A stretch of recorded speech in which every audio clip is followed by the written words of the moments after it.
외신에 보도된 우리 모습 들여다보는 시간. 네, 밖에서 본 한국입니다. 국제민주연대 강은지 팀장 어서 오십시오. 네, 안녕하세요. 자, 문재인 대통령 당선 주요 외신들은 제목을 뭐라고들 뽑았어요?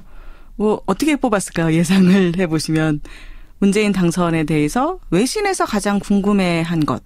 그러니까 결국 외신에서는 다 그렇게 맞았어요. 그 북한 문제 앞으로 어떻게 될까? 네, 네. 한미 관계 앞으로 어떻게 될까? 그렇겠죠. 네, 그렇습니다. 그래서 그 외신 뭐 제목들을 보면은요, 뭐 워싱턴 포스트만 하더라도, 그러니까 그 당선을 이야기하면서 한국의 새 대통령이 김정은과 대화하기로 했다고 대화할 계획이 있다고 말했다. 예, 이걸 예. 뽑았고요. 예. 로이터 통신도 그 신임 한국 대통령이 북한 문제를 다루겠다고 맹세했다. 뭐 이런 네. 얘기. 그리고 보이스 오브 아메리카 같은 경우도 이제 그 이어서 이제 트럼프 대통령이 또 전화를 해서 초청을 하고 이런 게 있었잖아요. 그래서 트럼프 대통령과 신임 한국 대통령이 북한 문제와 관련해 가지고 협력하기로 동의했다. 뭐 이런 네. 얘기들. 네.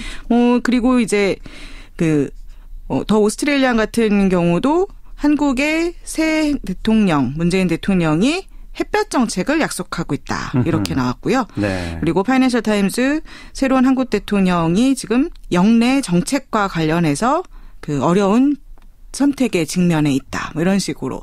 그래서 주로 초점을 맞춘 것이 북한 아무래도 문제, 한미 관계. 그렇습니다. 그렇죠. 안보 문제인 건데요. 네.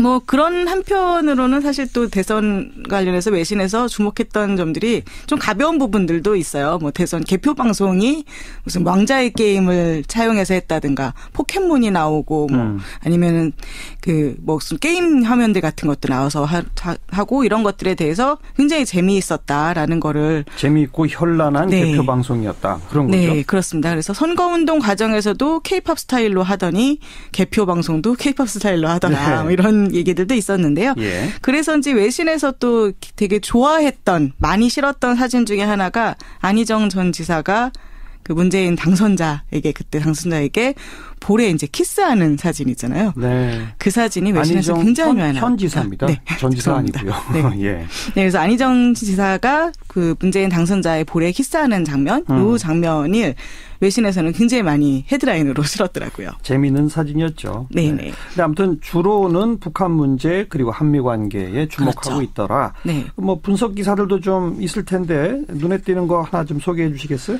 네, 더 디플로맷에서 나온 분석 기사가 굉장히 눈길을 끄는데요. 네. 그러니까 문재인 대통령이 이제 햇볕 정책을 펼 것이다. 또 북한에 대해서 포용 정책을 펼 것이다. 이렇게 되면 한미 관계에 갈등이 생길 것이다라는 게 이제 외신의 그 전망인 거잖아요. 네. 그 전망에 이제 깔려 있는 부분 중에 하나는 문재인 대통령이 한미 관계, 그 동맹 관계에 있어서 독립성을 더 추구한다고 하는데 이게 결국은 반미 아니냐라는 인식이 있다는 지적이 있어요. 예. 그래서 이 더 디플로맷은 제목에서 아니다. 한국의 신임 대통령은 반미주의자가 아니다라는 걸 헤드라인으로 해서 네. 왜 이런 시각들이 나오고 있고 그 시각에 대해서 또 디플로맷에서는 왜 반대하는지 이런 걸 설명을 하고 있는데요. 예. 물론 이제 동맹 내에서 독립성을 더 추구할 것이지만 반미주의자는 아니다. 북한 문제에 대해서 다른 정책을 펼칠 것은 확실하고 그렇죠. 다른 시각으로 북한 문제를 보겠지만 예. 그렇지만 그 문재인 대통령이 선거 기간에도 그렇고 계속 그 표명했던 의견이 한국이 지금의 국가 안보를 구축할 수 있었던 거는 미국 덕분이다. 라는 얘기 계속했고 네. 또 한미동맹 강화하겠다라는 건 취임 연설에서도 나왔고. 그렇죠. 그래서 이런 부분들을 봤을 때에 문재인 대통령이 트럼프 행정부를 제쳐놓고 북한과 관련해서 단독 행동을 할 가능성은 거의 없다고 봐야 된다. 당연한 얘기죠. 라는 분석인 거죠. 당연한 얘기죠. 네.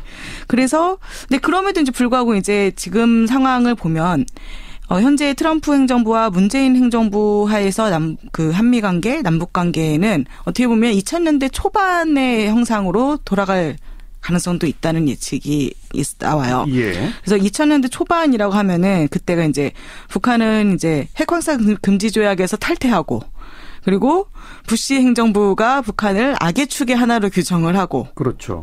그런데 한편으로 그때가 또 한국에서는 햇볕 정책이 본격적으로 시행되고 있던 때였잖아요. 네, 그래서 네.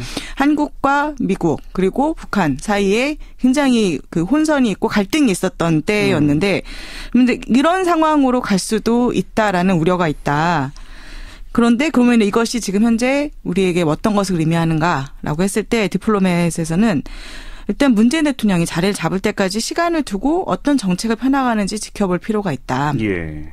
이제 첫 번째 시험 때는 아무래도 사드 배치 어떻게 할 것인가가 될 텐데 네. 물론 여기서 이제 사드 배치에 관해서 대선 기간에 했던 입장처럼 반대한다라는 입장을 고수하게 되면 이제 한미 관계 갈등에 들어갈 가능성도 있다. 하지만 최근 자료를 봤을 때 그럴 가능성은 별로 높지 않다라는 게 디플로맷의 분석이었어요. 완전 반대는 아닐 가능성이 좀 낮다. 네. 예. 그래서 노무현 전 대통령 같은 경우는 미국에 굽실거리지 않는 첫 번째 지도자가 되겠다라고 강경하게 나왔는데 문재인 대통령은 그 정도로 극단적으로 나가지는 않았다고 보는 거죠. 네. 그래서 그리고 또 한편으로는 이제 문재인 대통령이 2000년대 초반처럼 그냥 다른 주변 정세 무시하고 햇볕 정책을 막 펼쳐나갈 수 있는 국제 정세가 아니라고 또 얘기를 해요. 그래서 그렇죠. 지금은 이제 국제 제재도 많아졌고 그리고 북한 인권 문제에 대한 관심도 높아지고 그러니까 네. 이런 부분들에 대해서 문재인 대통령도 잘 감안해가지고 주의 깊게 신중하게 움직일 필요가 있을 것이다 라고 이야기를 하는데요.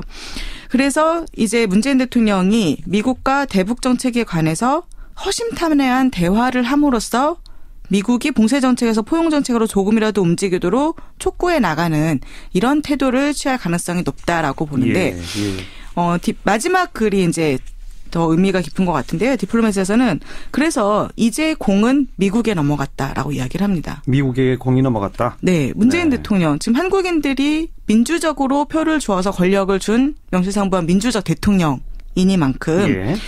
이제 그 골치 아픈 북한 핵 문제, 탄도미사일 문제를 한국과 신이 성실하게 대화함으로써 해결할 부담, 그 책임은 미국에 있다는 거죠. 네. 그래서 문재인 대통령이 무슨 한미 관계에 평지풍파를 일으킬 목적으로 한국 대통령에 들어선 것이 아닌 이상은 그러면 미국은 그 호의에 보답해야 하고 그러니까 한국이 소중하게 여길 만한 파트너로 미국이 계속 남아있을 수 있을 것인지에 대해서 예. 미국이 이것을 입증해야 된다. 그렇죠. 네, 라는 입장입니다. 한국 국민들의 민주적인 선택의 결과 이 남북 관계에 새로운 정책을 제시한 대통령을 뽑은 거잖아요. 그렇죠. 그렇다면 미국도 그 현실을 인정하고 이제 미국이 응답하라. 그렇습니다. 그런 이제 얘기군요. 그래서 이 한미 관계에서 긴장으로 갈 건지 그런 부분에 대해서는 이제 미국이 어떻게 움직이냐에 달린 몫이지 한국 대통령은 그 민주적으로 한국민들의 뜻을 대변하는 그런 사람이다라는 거죠. 또 디플로맷의 이 기사를 트럼프가 꼭 좀 읽어봤으면 좋겠네요. 네.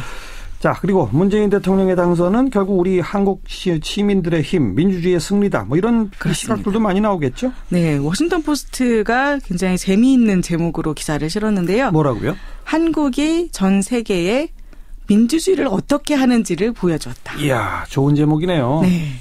그래서 지금 이제 서구에서 자유주의적 민주주의가 위기에 처해 있고 그리고 소모적 국수주의의 부상으로 인해서 너무도 절망 속에 있는데 바로 이 가운데에 한국이 시민의 힘이 여전히 살아있음을 상기시켜주는 반가운 소식을 전해주었다. 네. 그것이 문재인 대통령 당선이다라고 설명을 하는 겁니다. 어깨가 으쓱해지는데요. 세계 민주주의에 우리가 모범이에요. 지금 그렇게 얘기를 하고 있는 거죠. 예. 네. 그래서 지금 이제 문재인 대통령에 대해서 10년 만에 맞은 진보적 대통령이고 그리고 그렇게 문재인 대통령이 들어설 수 있었던 것이 바로 변화를 갈망하는 유권자들의 지지를 받았기 때문이고. 그렇죠. 그리고 박근혜 전 대통령에 대한 반대 시위는 이제 한국 사회에 만연한 정경유착 문제에 대한 광범위한 절망과 연결되어 있다라고 이제 전망을 하면서요. 예. 그래서 이런 모습들이 그 한국에서 시민의힘 민주주의의 승리를 보여주는 것이다라는 거죠. 그래서 물론 이제 이 기사에서도 거기에 더 나아가서는 이제 앞으로는 어떻게 될 것인지에 대해서는 좀 지켜봐야 된다.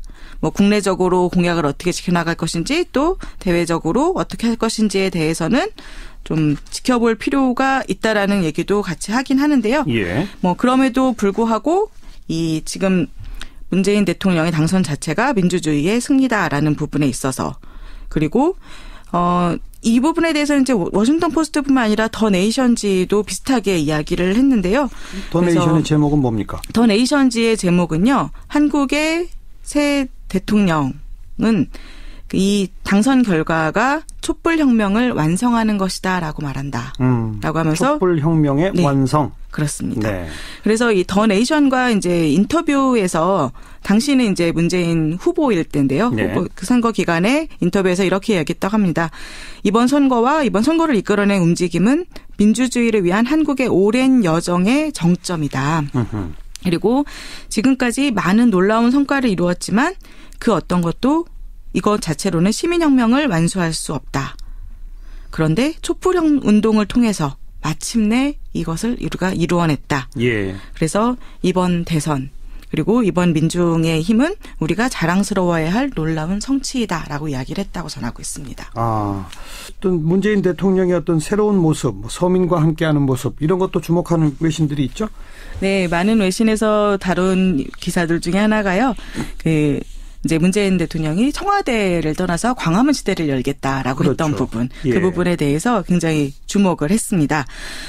그래서 AP통신 같은 경우는요, 이제 청와대 집무실이 박근혜 전 대통령이 제왕적 대통령으로 통치를 했던 그런 상징이라고 표현을 해요. 그렇죠. 네, 그래서 대통령으로서의 주요 특권 중에 하나가 청와대로 여겨졌었는데 이것을 이제 버리기로 새 대통령이 선언을 하고 있다라고 이야기를 합니다. 그래서 청와대 집무실에 대해서 이제 좀 구체적으로 설명을 하고 있는데요.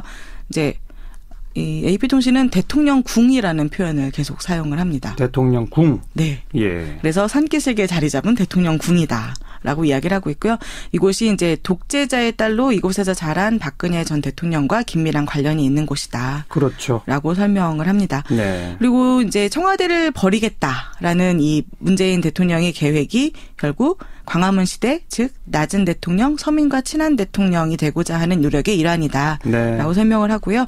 그래서 이런 모습들이 결국 박근혜 전 대통령 행정부에서 보였던 그 통치의 정반대 지점에 서는 것을 의미한다라고 이야기를 합니다. 예. 박근혜 전 대통령이 냉담하고 권위주의적인 사람, 그리고 기자회견 몇 번 안 되는 기자회견에서조차 질문도 받지 않은 것으로 악명이 높았던 반면에 네. 문재인 대통령은 당선되고 바로 뭐 국무총리, 국정원장, 비서실장, 지명장을 언론 인터뷰에서 그 기자회견에서 직접 소개를 했잖아요. 그렇죠.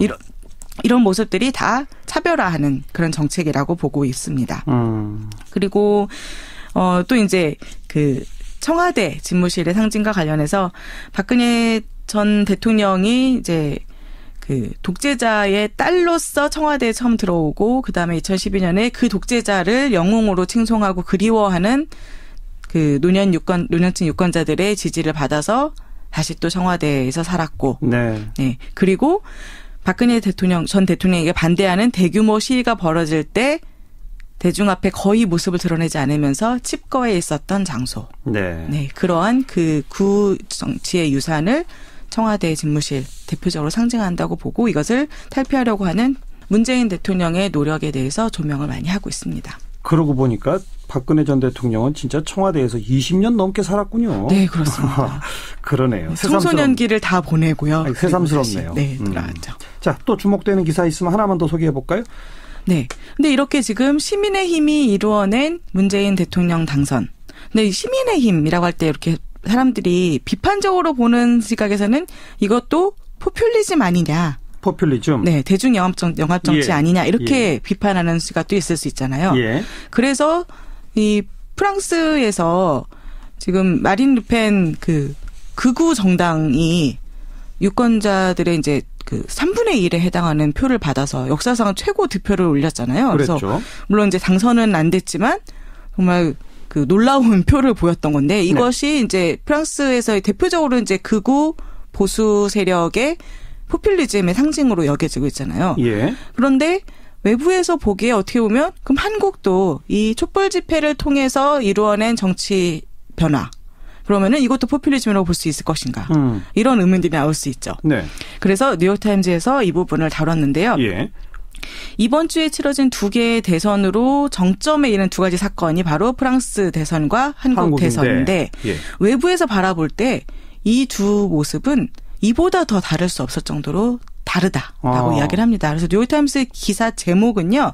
정치운동이 포퓰리즘일 때와 아닐 때라고 해서 두 가지를 비교를 하고 있어요. 프랑스 마린 르펜의 득표는 포퓰리즘으로 뉴욕타임즈는 규정한 것이고 네. 한국은 아닌 것으로 규정하나요? 네, 아니라고 이야기를 조금 더 합니다. 설명해 주세요. 네, 프랑스 같은 경우는 이제 완전한 우익 세력의 그런 거였죠. 예. 그리고 유럽연합과 같은 모든 제도에 대해서 회의적이고, 그래서 유럽연합 탈퇴하겠다 이런 거였잖아요. 예. 그리고 그 운동으로 인해서 극우파의 운동으로 인해서 정치적으로 분열이 초래됐어요.